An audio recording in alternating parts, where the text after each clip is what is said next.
बेटे, क्या आप जानते हो कि जब जब धरती पर पाप बढ़ा तो उस समय क्या हुआ? हाँ जी अंकल जी, मैं बिल्कुल जानता हूँ कि जब जब धरती पर पाप बढ़ा तो अवतारों ने जन्म लिया और अवतारों ने पापियों का नाश किया। लेकिन मेरा एक प्रश्न है, आप मुझे बताएंगे कि मारने वाला बढ़ा या बचाने वाला बढ़ा? हाँ बेटा, जरूर। ये तो सब जानते हैं। ये तो कोई भी जानता है, कोई भी कह सकता है कि हाँ भाई, मारने वाला नहीं वरन बचाने वाला बड़ा है। तो फिर पवित्र बाइबल इस बारे में बताती है कि यीशु मसीह ने पूरे जगत के लिए, पूरे जगत के पापों के लिए, पूरे हर एक व्यक्ति के पापों के लिए, वरन आपके और मेरे सभी पापों के लिए अपनी जान दी। मतलब कहने का मतलब यह है कि लिखा है यूहन्ना के 3:16 में, बाइबल का वचन है ये, कि परमेश्वर ने जगत से ऐसा प्रेम रखा कि उसने अपने इकलौते पुत्र को दे दिया, ताकि जो कोई उस पर विश्वास करे वह नाश न हो परंतु अनंत जीवन पाए। यीशु मसीह ने पापियों का नाश नहीं किया, यीशु मसीह ने पापियों को बचाया और उनके पापों से उनको छुटकारा दिया और एक सही राह दिखाई कि अपने शत्रुओं को माफ करो, अपने सताने वालों के लिए प्रार्थना करो, जो तुम्हें दुख देती है, जो तुम्हें दुख देते हैं उनके लिए प्रार्थना करो, उनको क्षमा करो। अगर तुम क्षमा करोगे तो तुम्हें भी क्षमा मिलेगी। जिस नाप से तुम नापोगे उसी नाप से भी तुम्हारे लिए नापा जाएगा। अगर तुम किसी से अच्छी अच्छी भली बात की या खुशी की इच्छा रखते हो तो तुम्हें खुशी बोनी पड़ेगी। जैसा तुम बोगे वैसा काटोगे। क्या बेटा, सच में ऐसी बात है? आप बातें तो बहुत अच्छी करते हो। क्या यीशु मसीह सच में हमारे पापों को क्षमा कर सकता है? और हमारे किस किस पापों को क्षमा कर सकता है यीशु मसीह? पहले तो हमें ये जानना होगा कि पाप का मतलब क्या होता है, पाप किसे कहते हैं। जब तक इंसान को अपने पाप ही नहीं पता होगे तो वो किस पाप की क्षमा मांगेगा। और जब तक पाप क्षमा नहीं होंगे जब तक इंसान स्वर्ग नहीं जा सकता, और ना ही स्वर्ग या अनंत काल का जीवन पा सकता, और ना ही धरती पर बहुतायत का जीवन पा सकता। इंसान के पास रोटी कपड़ा मकान धन दौलत सब कुछ है, लेकिन जीवन में दुख है। दुख क्यों है? क्योंकि पाप है। पाप के कारण आज इंसान बोलता है कि झूठ बोले बगैर बिजनेस नहीं चलते हैं। हमें जानना होगा कि पाप किसे कहते हैं। पाप होता है झूठ बोलना, चुगली निंदा करना, बुराई करना, दिल दुखाना, किसी की आंखों में आंसू लेकर आना, और झूठी रिश्वत लेना, या झूठ की कमाई करना, या घमंड करना, या दोष लगाना, या लालच करना, व्यभिचार करना, बुरी अभिलाषाओं को दिखाना, गलत वीडियो देखना, गलत फोटोज देखना, और भी कई सारे प्रकार के पाप है जो इंसान को पता ही नहीं रहते हैं कि मैंने पाप कर दिया। किसी को मूर्ख जानकर हंस लेना। बाइबल में लिखा है कि अगर मैंने अपने भाई को कहा, भाई मतलब कोई भी व्यक्ति को मैंने कह दिया कि अरे मूर्ख, तो वो भी पाप है। और अगर मैंने किसी स्त्री को गलत तरीके से देख भी लिया, अगर मैंने उसके बारे में विचार कर लिया, गलत इमेजिनेशन सोच विचार कर लिए, तो ये भी पाप है। इन सभी पापों के लिए हमें यीशु मसीह से क्षमा मांगनी चाहिए। क्यों? क्योंकि यीशु क्षमा करता है।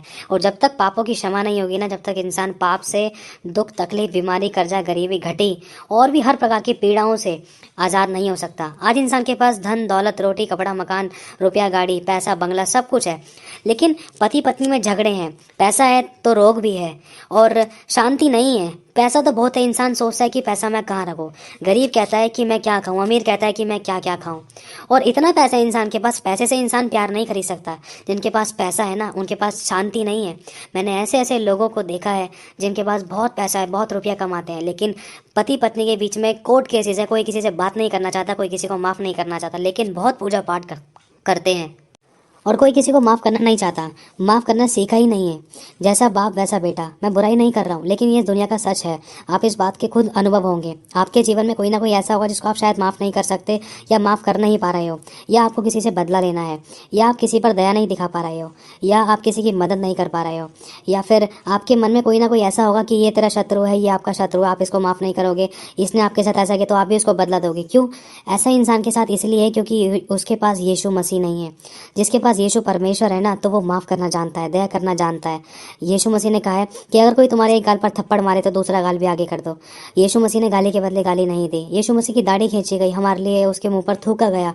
यीशु मसीह ने माफ़ करना सिखाया। यीशु मसीह को जब क्रूस पर लटका दिया गया, जब यीशु मसीह ने पूरे जगत के पाप अपने ऊपर ले लिए, तो यीशु मसीह ने कहा था कि हे पिता इन्हें क्षमा करें, नहीं जानते क्या कर रहे हैं। सब लोगों ने कहा कि यीशु मसीह पर दोष लगाया और उंगली उठाई, और यीशु मसीह ने सिर्फ यही कहा कि हे पिता इन्हें क्षमा करें, नहीं जानते क्या कर रहे हैं। आज इंसान के पास सब कुछ है, पैसा रोटी कपड़ा मकान धन दौलत गाड़ी बंगला सब है, अच्छे पति पत्नी भी हैं, लेकिन पति पत्नी होने का फ़ायदा क्या है? इंसान जिसको फॉलो कर रहा है तो उसी के गुण तो आएंगे उसके अंदर।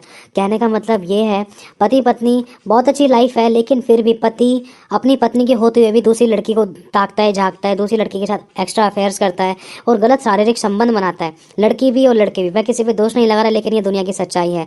जितना इंसान आज अमीर है ना, उसका टेस्ट उतना बदलता जाता है। आज एक लड़की अगर मैंने एक लड़की देख ली तो उससे ज़्यादा अगर अच्छी अच्छी मुझे कोई लड़की दिखाई देगी तो मेरा मन उस पर आ जाएगा।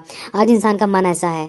मैं किसी पर दोष नहीं लगाना चाहता, ये ज़िंदगी के अनुभव हैं, लेकिन सत्य सबको कड़वा लगता है। तो फिर क्या फ़ायदा उस काम से, उस परिश्रम से जिससे इंसान शांति ना पा सके। लिखा है कि अगर मनुष्य सारे जगत को भी प्राप्त कर ले, अगर हर एक जन पर हुकूमत कर ले, अगर ताकत पाले, बल पाले, सामर्थ पाले, शक्ति पाले, पूरी धन दौलत रुपया पाले, पूरी धरती पर राज्य कर ले, लेकिन अगर वो किसी से प्रेम ना रखे ना, अगर वो किसी को माफ़ नहीं कर सकता तो उसका कोई फ़ायदा नहीं है। अगर वो किसी पर दया नहीं कर सकता तो उसका कोई फ़ायदा नहीं है। अगर वो अपने शत्रुओं को माफ़ नहीं कर सकता तो उसका कोई फ़ायदा नहीं है। अगर जैसे कि बाइबल में लिखा है, यदि हम जिसको हम देखते हैं, जिस व्यक्ति को हम देखते हैं, अगर हम उससे प्रेम नहीं करते तो जिस ईश्वर को हम नहीं देखते तो उससे कैसे प्रेम करेंगे। आज इंसान इतना नास्तिक हो चुका है। इंसान कहता है कि मैं साइंस पर विश्वास करता हूँ। अरे एक टाइम पर डॉक्टर भी हाथ खड़े कर देता है ना कि वो पेशेंट को नहीं संभाल पा रहा तो वो भी कहता है कि भाई जाओ दुआ प्रार्थना करो। एक टाइम पे साइंस की साइंटिस्ट भी बिल्कुल जीरो हो जाता है, क्योंकि बाइबल में लिखा है परमेश्वर बुद्धिमानों को कहता है, बुद्धिमानों के विषय में, कई लोगों के विषय में परमेश्वर ने कहा है कि ना बुद्धिमान अपनी बुद्धि पर घमंड करे, न वीर अपनी वीरता पर, न धनी अपने धन पर, लेकिन जो कोई घमंड करे तो वो इस बात पर घमंड करे कि वो परमेश्वर को जानता है और समझता है। परमेश्वर को खोजना ही समझ है। और यीशु मसीह ने कहा है कि मैं जगत में पापियों का उद्धार करने के लिए आया हूँ। जो मूर्ख हैं, परमेश्वर ने मूर्खों को चुना है कि बुद्धिमानों को शर्मिंदा करें। परमेश्वर ने निर्बलों को चुना है कि जो बलवान हैं उनको लज्जित करे। परमेश्वर ने उनको चुना है जो तुच्छ है, वरन जो है भी नहीं, जिनको सबने छोड़ दिया, जिनको सबने त्याग दिया, परमेश्वर ने उनको चुना है कि जो है उनको व्यर्थ ठहराए। यीशु मसीह बहुत प्यार करता है। आज जिसके पास यीशु नहीं है ना, लेकिन उसके पास अगर चाहे सब कुछ है लेकिन फिर भी उसके जीवन में शांति नहीं है। अगर आप चाहें तो आप किसी से भी पूछ सकते हो, चाहे कितना भी रोटी कपड़ा मकान धन दौलत, चाहे कितनी भी गवर्नमेंट जॉब है, कितना भी अच्छी लाइफ है, लेकिन फिर भी उसके जीवन में कुछ ना कुछ ऐसी बात है कि वो सच में शांति नहीं पा रहा है। उसका पैसा, उसका धन दौलत कहीं ना कहीं दुख तकलीफ कमी घटी बीमारी परेशानी में निकल रहा है। अगर वो सेव भी करता है ना तो भी उसके जीवन में सच्ची शांति नहीं है। कोई अपना कोई एक गिलास पानी पिलाने वाला पूछने वाला नहीं है, कोई दुख सुख पूछने वाला नहीं है। इंसान के पास सब कुछ है लेकिन प्रेम नहीं है, दया नहीं है, माफ़ी नहीं है। सबसे बड़ी बात यीशु नहीं है, क्योंकि ये सारी बातें हमें यीशु ही सिखाता है। बेटा जो बातें आज आपने की है ना, सच में मेरी आंखें खुल गई। ये सच में जिंदगी के अनुभव है। मैंने भी बहुत बार इन चीजों को सोचा कि इंसान इतने दुख में है, हम इतने सारे, हमने कहा है कि हाँ इतने सारे देवी देवता, इतने सारे ईश्वर है हमारी दुनिया में, लेकिन मनुष्य इतना दुख विपत्ति समस्या पीड़ाओं में है तो उनकी मदद सहायता क्यों नहीं की जाती है। ये भी मेरा एक प्रश्न है। इस प्रश्न का समझ नहीं आता है मुझे। अगर ईश्वर है तो हमारी मदद करे ना। ईश्वर को ऐसा क्या चाहिए, मुझे ये भी समझ नहीं आता है। इंसान सब कुछ करता है, उधार ले लेकर पूजा पाठ करता है, लेकिन मेरे को ये समझ नहीं आता है कि इंसान के जीवन में से दुख खत्म क्यों नहीं होते हैं। या फिर दुख खत्म होने की तो चलो बात अलग है, लेकिन फिर भी इंसान शांति क्यों नहीं पाता है। इंसान, आज मैंने कई सारे ऐसे लोगों को भी देखा है, कई सारे फिल्म स्टार्स भी थे जिनके पास बहुत पैसा था कि एक अभी कुछ टाइम पहले ही कोई गुजरा है, 50 साल 40-50 साल के आसपास की उम्र थी उनकी, उनको कैंसर था, उनको पैसा उनको नहीं बचा पाया।